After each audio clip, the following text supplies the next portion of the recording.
હવે સવાલ એ થાય કે લૂંટને અંજામ કેવી રીતે આપવામાં આવ્યો। પોલીસના દાવા પ્રમાણે આરોપી કમલસિંહ અને બંસિંહે લૂંટનો પ્લાન બનાવ્યો હતો।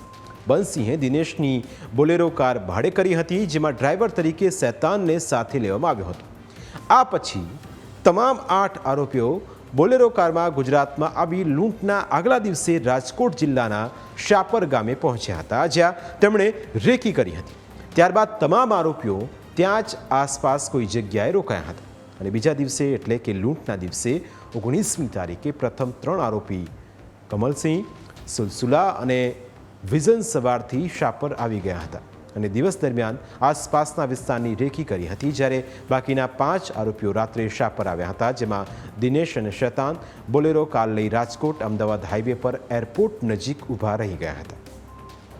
રાત્રિના સમયે ત્રણેય આરોપીઓ કરણસિંહ, મોહબ્બત અને સુલસુલા શાપરમાં એક હોટલ પાસે બેઠા હતા, જ્યાં તેમણે સામે પડેલા 2 બાઇક ચોરીને અંજામ આપ્યો અને પ્લાન મુજબ રાત્રિના સમયે જીતેન્દ્રસિંહના ઘરે પહોંચી તેમને બંધક બનાવી ઘરમાંથી રોકડ રકમ, સોના ચાંદીના ઘરેણાં અને રાઇફલની લૂંટ ચલાવી ચોરી કરેલ બાઇક મારફત અમદાવાદ હાઈવે સુધી પહોંચ્યા હતા, જ્યાં અગાઉથી બોલેરો લઈને ઊભેલા દિનેશ અને શૈતાન સામે તમામ આરોપીઓ લૂંટનો મુદ્દામાલ લઈને ફરાર થઈ ગયા, જ્યારે ચોરી કરેલા બાઇક ત્યાં જ છોડીને ફરાર થઈ ગયા। આરોપીઓએ તરત જ લૂંટની રકમની અંદરોઅંદર વહેંચણી પણ કરી દીધી હતી। ઘટનામાં પોલીસે આરોપીઓ પાસેથી રોકડ, દાગીના, ચોરી કરેલા બાઇક, બોલેરો કાર, લાયસન્સવાળી બંદૂક સહિતનો મુદ્દામાલ જપ્ત કર્યો છે।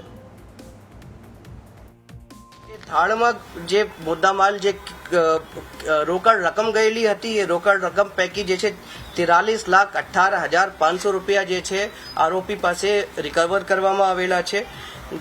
તે સિવાય આરોપી પાસે જે ધાડમાં ગયેલા ઘરેણા હતા એ જે છે 21,22,380 રૂપિયાના ઘરેણા જે છે પોલીસે ઓરિજિનલ ઘરેણા જે છે રિકવર કરેલા છે।